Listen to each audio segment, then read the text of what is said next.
Hello, amazing people. How are you all doing? I hope you guys are doing great. God bless you all for the love you guys have been showing me. So, my people, today's video we want to talk about Oshowole. I don't really know what they happen for that country where they call Nigeria. What did they happen? Why are people wicked? Why they get bad mind? Because of governorship or presidentship or wherever. Una no value human being. Oshowole, it be like say they don't use AK wherever they break his leg.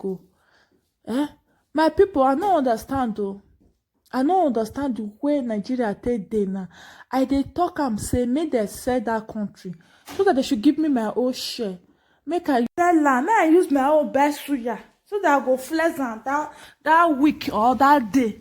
Make I use my own to eat suya so that I'll belly full.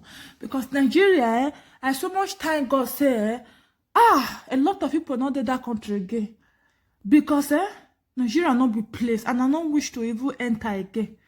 If I enter the grace of God, because it's so annoying and disgusting. People when they not like to come, not be say they not get money to buy tickets to come that country. Or not be say they not get paper. They no just come because it's so frustrating country. Person knows they safe for your country. You no go feel cough. Another man land where we dey cough, we dey raise shoulder up.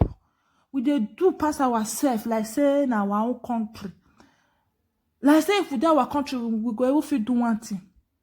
So as they do this man now, Oshowole, because he dey make people for vote for her, make he become president, make he rule well. Now Nigeria walk by and put. Oh God, I beg you get wife and lovely children. You go prefer say you sign up. Say no to presidentship or governor. Just say no. Make so that your life is more important. So that you live long.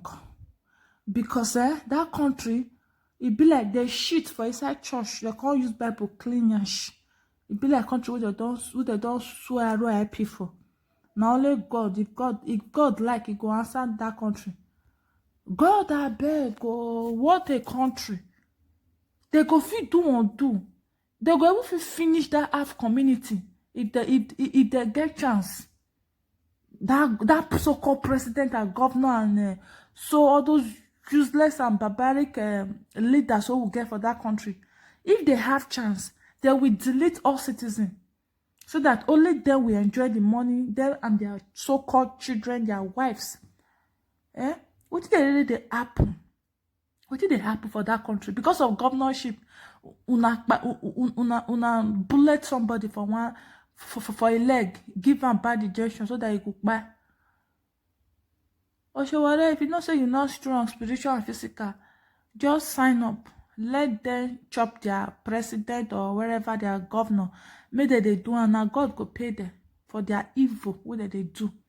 Because now only waiting me get to talk. Now just be this. I know you understand at all. My people, what do you say about this whole video? Drop your comment below. And please, guys, don't forget to pray for him so that he will survive this incident. Yes, we should just pray for him. God should just keep him alive. Oshowole, God should keep him alive. Make nothing happen to him. Because the plans of the enemy is for them to just take his life. So we need to pray for him. May God keep him alive to fulfill what he really wants to do for people. If today is your first time, don't forget to subscribe, like, comment, and share this video. Put on the notification bell.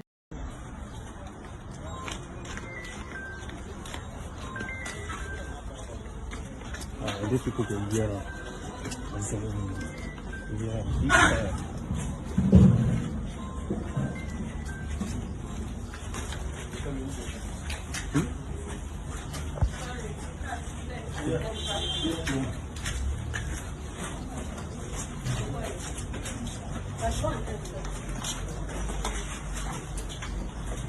Yeah, lies.